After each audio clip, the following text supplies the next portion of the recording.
চলো আজ তোমাদের সাথে একটা সরস্বতী পুজোর লুক শেয়ার করি। আর তার সাথে সাথে একটা মজার গল্প শেয়ার করব তোমাদের সাথে।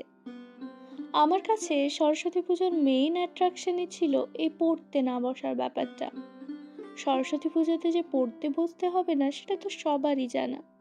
আরও অ্যাসিওর হওয়ার জন্য আমি আমার সব বই, লিটারেলি সব বই খাতা ঠাকুরের পায়ে দিয়ে রাখতাম, যাতে আমাকে আর কেউই পড়তে বসার কথা না বলতে পারে।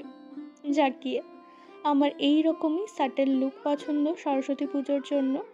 এই লুকে আমি একটা রিলও পোস্ট করেছি, যদি তোমরা না দেখে থাকো অবশ্যই আমার ইনস্টাগ্রাম বা ফেসবুক আইডি চেক করতে পারো। আর হ্যাঁ, সরস্বতী পুজো নিয়ে যদি তোমাদের সাথে হওয়া এমন কোনো ফানি ইনসিডেন্ট থেকে থাকে, বা তোমরা যদি কেউ আমার ইনসিডেন্টের সাথে নিজেদের রিলেট করতে পারো, সেটা জানানোর জন্য তো আমার কমেন্ট বক্স খোলাই রইল। তোমরা নির্দ্বিধায় জানাতে পারো, আর ভিডিওতে একটা লাইক করে যেও।